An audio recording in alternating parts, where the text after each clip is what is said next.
Okay, so hello, my darlings.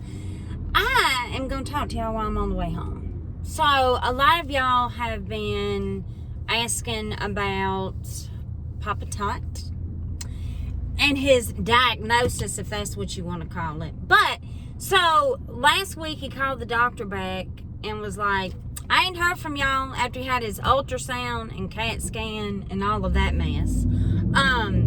So he calls that doctor and his doctor was not in. So this other doctor gets on there and says, well, I've taken a look at it because your doctor's not here. He's in Cancun. I mean, go figure. He's in Cancun. But I can tell you there is something definitely going on with your gallbladder, and it looks like there's some sludge in it.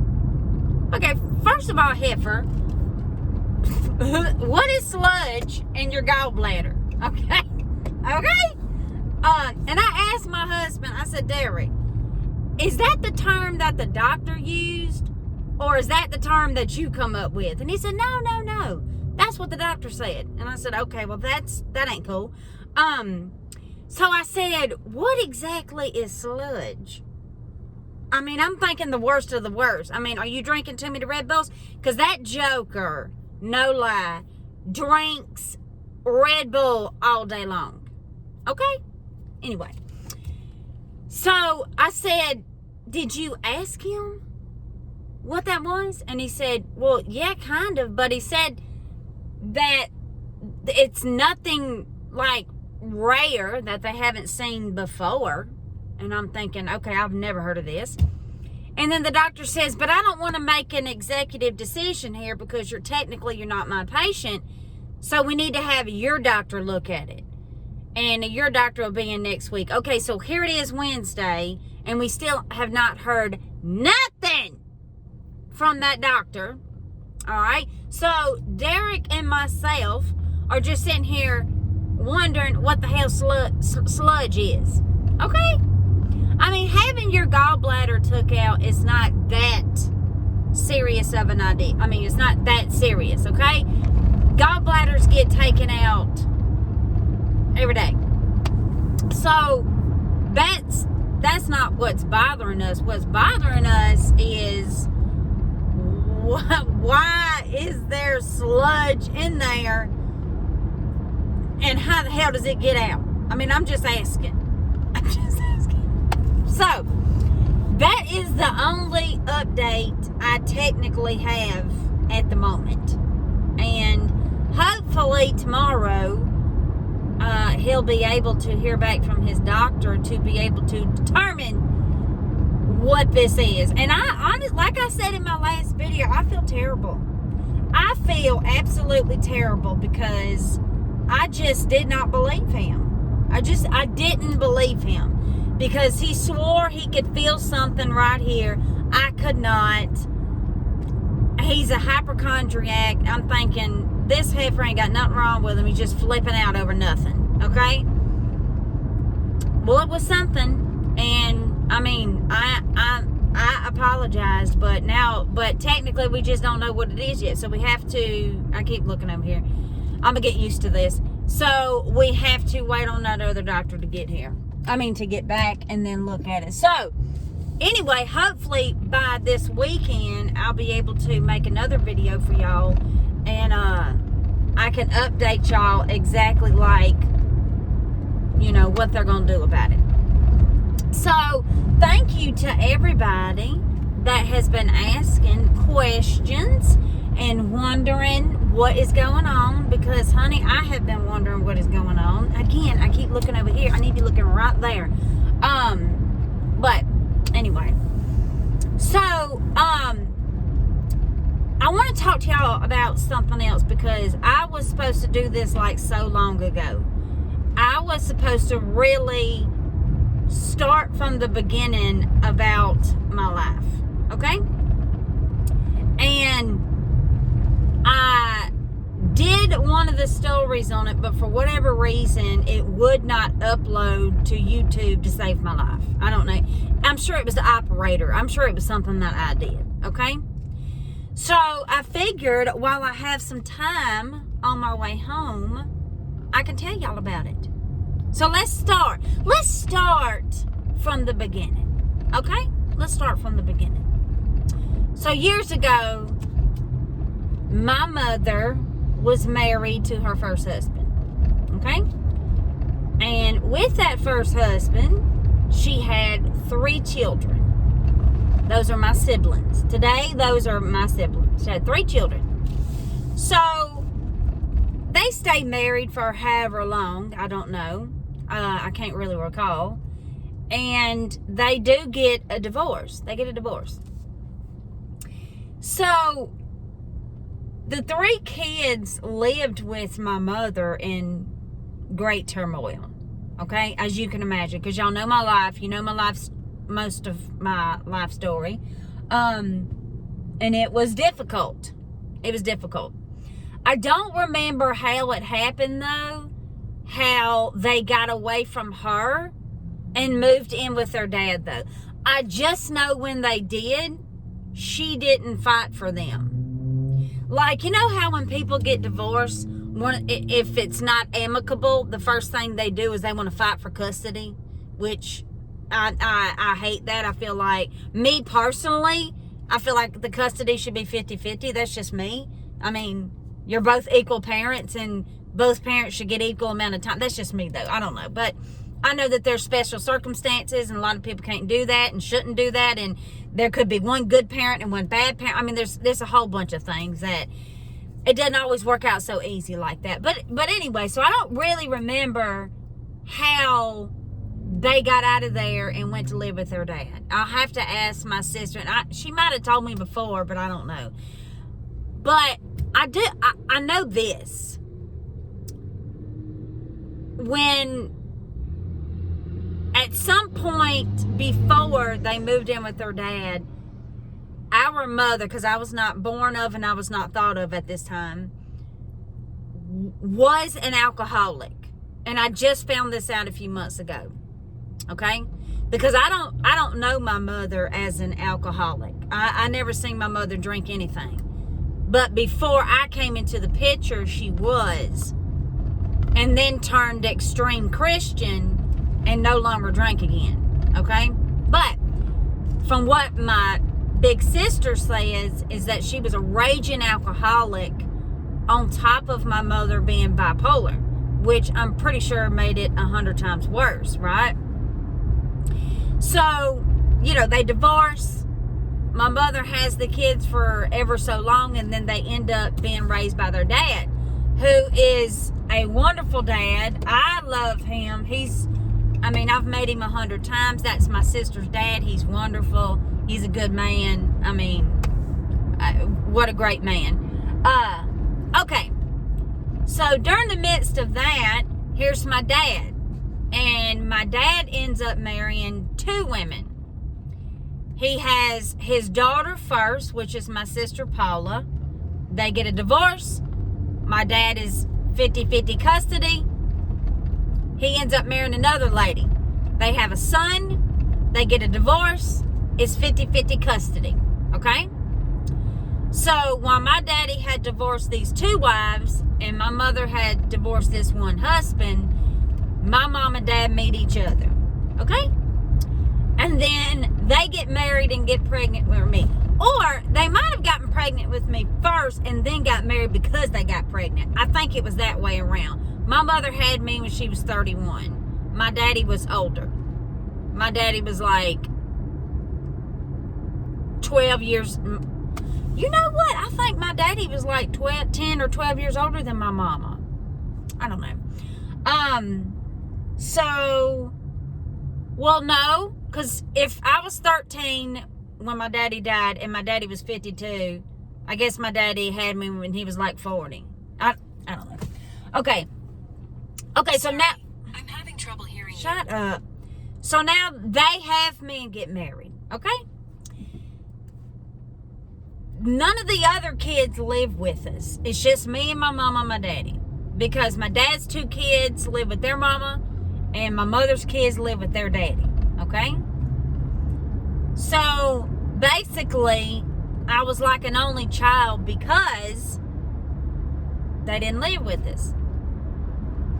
Now, my siblings would come down in the summer times, and then at one point, I remember my big sister Laurie living with us for a short amount of time until my mother did some horrible things to her, and then my sister got the hell out of there. I remember my other sister doing the same thing, living with us when she was a teenager, and then my mother doing terrible things to her, and she got the hell out of there. Same thing with my brother. So even after they went and lived with their dad, it wasn't like they never seen us. Yes, they did. You know, when they were old enough to make decisions and stuff like that, they did come, you know, for summers and stuff like that. And my daddy loved them. My daddy loved his stepkids. So that is why I have half brothers and sisters, and why it was basically, why it may be confusing for some when I say, you know, I just didn't have anybody, you know, like that after my dad died. For one, when my dad died, I hadn't seen or heard from my siblings in years because my mother just ran them off. She ruined any relationship possible with any family member I ever had. Nobody wanted to come around me because they didn't want to deal with my mother. I mean, that's how bad it was. So, you know, it wasn't like I could call my grandmother or call my sister. I didn't even know my sister's phone number. You know, they lived in Florida. When they went to live with their dad, that's where their dad lived, was in Florida. That's why my siblings live in Florida today, is because that's where they were raised, and I was raised here in Alabama. I mean, they were born here and somewhat raised, but then moved to Florida. So, you know, the relationships my mother had with her siblings, which would be my aunts and uncles, it was just kind of like non and void, because she was so terrible to people in the family. Nobody wanted to be around us, and because I was a part of her, it was almost like I was being punished too for just being me, for just, I guess, having her bloodline. I don't know. So when my dad died when I was 13, I don't think I was ever so alone in my life. Like literally alone. Yes, I had Miss Jenny. Yes, I had Sarah, you know, my childhood friend, her mama, Miss Jenny. And thank goodness for them, because they did help me through it. My little childhood friend, Talisha, helped me through it. You know, but it really, really sucked, you know, not really having family. Now, when I got pregnant at 15, and, you know, my mother told everybody and made me feel ashamed and embarrassed and, you know, all that. I do remember one of my aunts calling my mother and saying, you know, I do have some maternity clothes for her if you want to bring her over and maybe she can come and pick them up. So my mother did. My mother drove me over there, and I picked up these maternity clothes and I took them home, and, you know, that's what I wore the entire time, was my aunt's maternity clothes. But, you know, so there were some moments that were good, you know, with my mom. You know, people do ask me that. Was it far more bad? Oh, of course. But there were, at times, those small little moments of goodness in some way that I do try to think about. I do. Like, that one was one. Did that keep the relationship between my mother and her sister close? No. My mother is not close with any of her siblings because of that, you know? I think my mother had like 8 siblings, if I'm not mistaken. And they were pretty much all girls except for one boy. So I had like one uncle besides the one that my aunts married, you know. But there was this one aunt that was kind of like an outsider in the family. You know, she was different. She looked different. She didn't have much. She was much different than the other aunts is what I mean. The other aunts had money. They just, college educations, things like that. But the aunt that they considered was the outsider was my favorite. Because when I was teeny, like little, like maybe like 6 years old, I remember, staying the night with that aunt because she had a lot of kids, like 4 or 5 of them. Really, like 4 or 5 of them. And I remember staying the night with her, and she was always so good to me. Like, I loved that aunt. I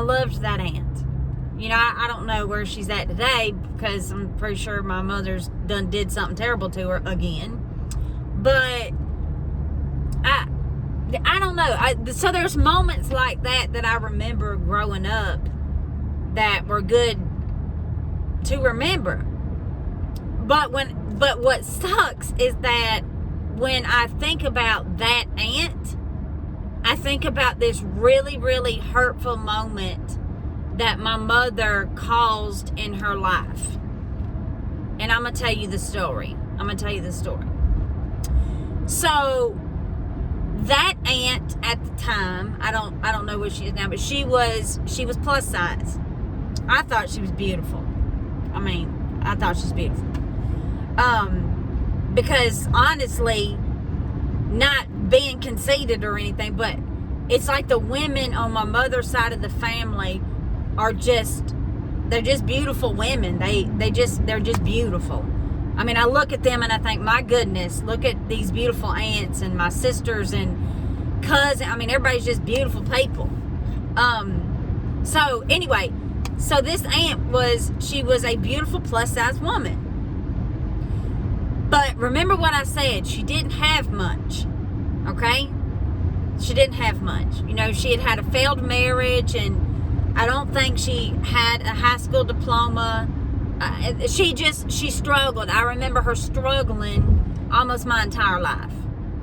And she come over one day, a few days after Christmas, because she didn't make it to, I guess maybe we had a Christmas dinner at our house. I don't remember. I just remember her apologizing when she come in the door for not coming to whatever that was.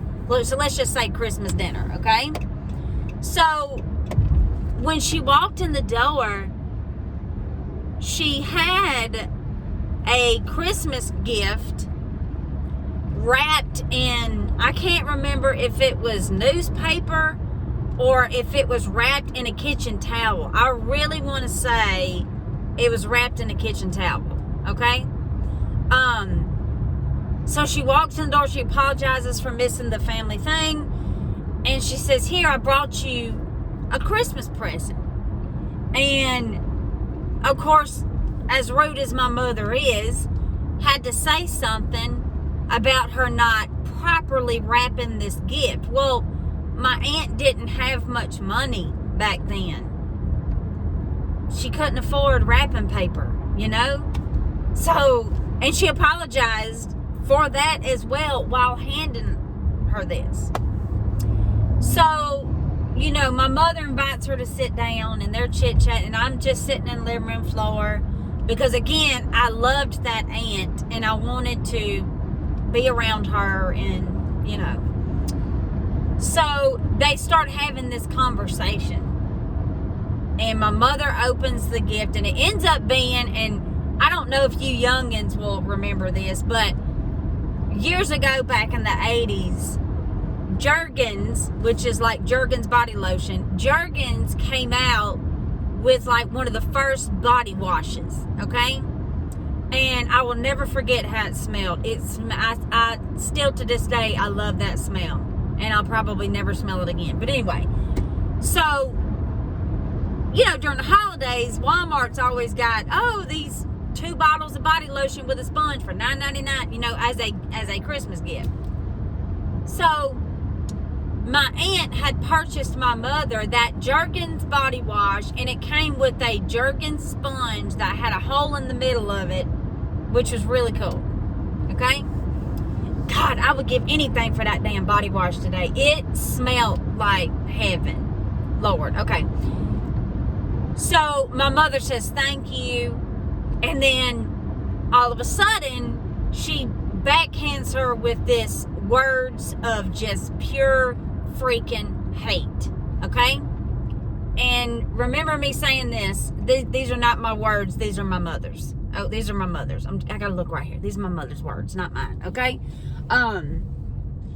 So my mother starts talking to her about being, of course, she didn't say plus size, talking to her about being overweight. And she said, this is what my mother said. She says, people's always told me that when you're overweight, it's hard to keep yourself clean because it's hard to reach different areas. Do you ever have any trouble with any smells? Dead serious. That was the first time that I realized, because I looked up, because I immediately knew, okay, we don't say that. That's wrong. That hurt her feelings. Nobody should ever say that to somebody. Like, I recognized this as a little girl. That was the first time I realized the hate that could come out of my mother's mouth. Not giving a crap about you or nobody's feelings. Okay? So I recognized it, and my eyes went straight to my aunt. Okay? And my aunt, God bless her, answered it with such grace and says, no, I don't have any trouble, nor do I have complaints. I can handle myself and things just fine. My size doesn't define me. Those were her words. Define me. But I did not see my aunt again until I was 24 after that. 24 after that. And that was at my grandmother's funeral. That is how hateful that woman was. That would turn on you in a second. She didn't care who you were. Family, her child, she didn't care. It was just pure evilness. Why would you say something like that to somebody? To your sister. Your sister. Anyway, that was that. I have told this story before on my TikTok, I think. It might have been on one of my lives, about how that was the moment I recognized what we don't say to people, what would hurt their feelings. So it was kind of like from then on, things around me with her just got worse and worse. Within months, I started taking dance. And that's when the comments about my appearance started coming from her, which caused the whole body dysmorphia, which caused the whole eating disorder, which caused all of that psychological harm in me from that woman. But that is when I recognized that things started to get bad, And there's something about my mother and a teenage daughter with her, because she had 3 of us, right? 3 daughters, 1 boy. It was like once her teenage daughter got a certain age, she began to become jealous of her. Did not want them to wear makeup until they were 16. Would not let us wear whatever kind of, underwear we wanted to. I'm trying to be, cautious of what I say.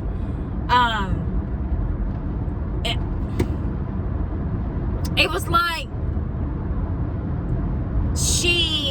was living through us in some kind of way.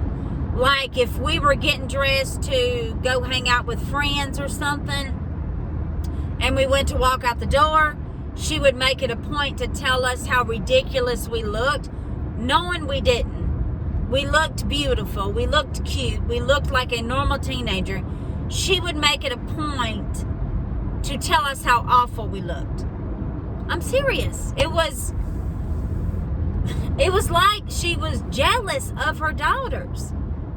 I still have never seen anything like that before. I don't know.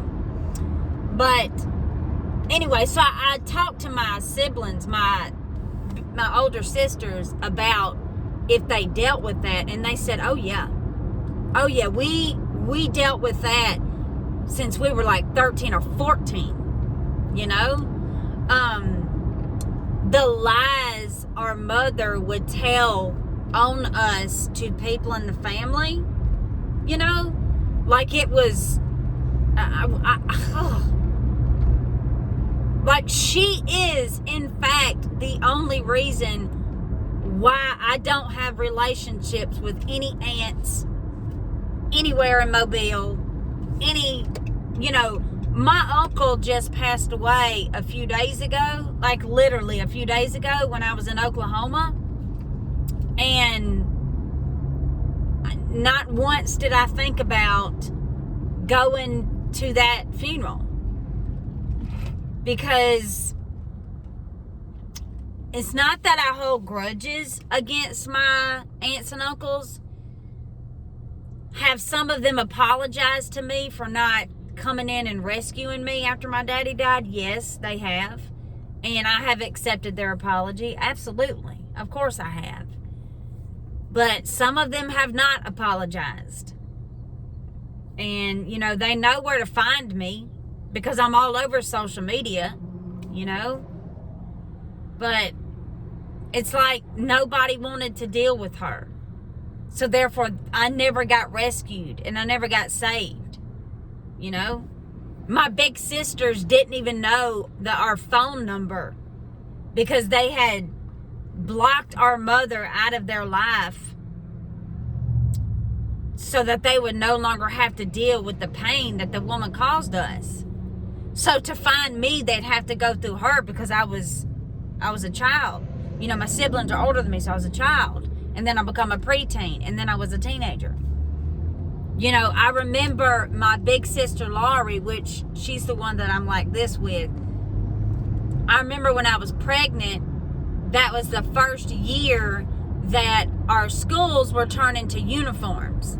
Public school system were turning to uniforms. And somehow I guess I had gotten in touch with my sister. Somebody gave me I don't know.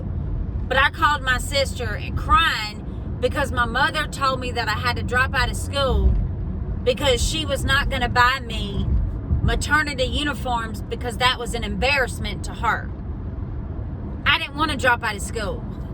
I wanted my high school diploma, I called my big sister and I said, what am I going to do? She won't buy me uniforms. I don't know what to do. I don't have a car. I don't have anything. What do I do?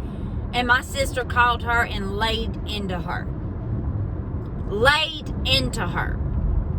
But it didn't work because my mother was in control and my mother made the decisions and my mother did what she wanted to do no matter what it did to me or her other children. I don't know.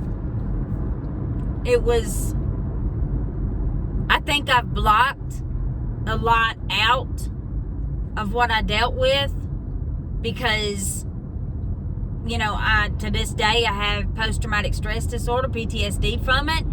And I think I have blocked so much of those horrendous moments that were caused.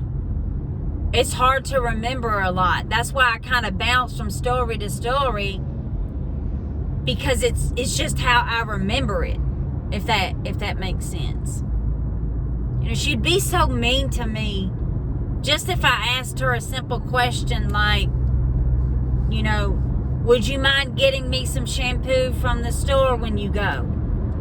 I mean, she would turn around and scream at me. If I didn't close the pantry the right way, she would come in my room and destroy anything in its path just so that I would have to clean it all up. She'd come in and destroy it and then threaten me to clean it. Threaten me with a belt, actually.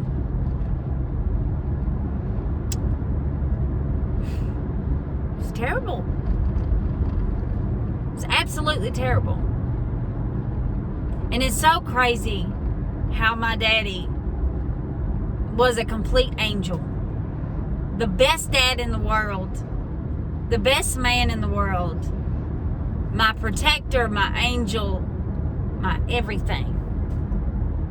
And how he ever married her, the only conclusion I've ever come up with was for me.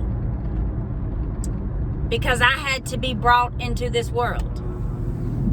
And those are the two people that the Lord and the universe picked to bring me into this world.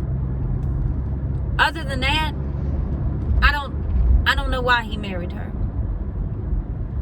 Because she was just as mean to him. Just as mean to him. So, yeah. I've just been talking my head off and just driving. I had a long ways, y'all. I had to go to I had to leave work 20 minutes early. And then I had to go to the urologist. So I had a little bit of a distance. So I had a minute. So I figured, you know what? I'm going to get on here. And I'm going to talk to y'all. And I'm going to fill y'all in on some maybe holes. Because when I get on TikTok and I tell my stories, they're not in order. So they could be quite confusing to people. So I thought I would just touch on like some basics so that everybody would get an idea of what it might, of how it all worked out. But anyway, I hope that makes sense. So every week I'm going to try to post some story times for you, posting shorts for you so that y'all can get more time with me other than just TikTok. Because it kind of feels good to talk about it, And I'm sure there's so many more other people that are living the same way as I had to live with her, Anyway, I'm going to upload this. And if y'all like it, wonderful. But like I said, I'm going to do this for you weekly. And I'm going to get used to looking at this green dot. Okay, looking at you. I'm also going to a friend of mine's house this weekend to learn how to edit YouTubes and put intros in them and all that fancy stuff. So how about that? Anyway, I love y'all. Follow all my social medias. I appreciate you. And I'll try to get another one out in the next day or two. Because I want to tell y'all about my first dance and how it got ruined by my mother. Bye.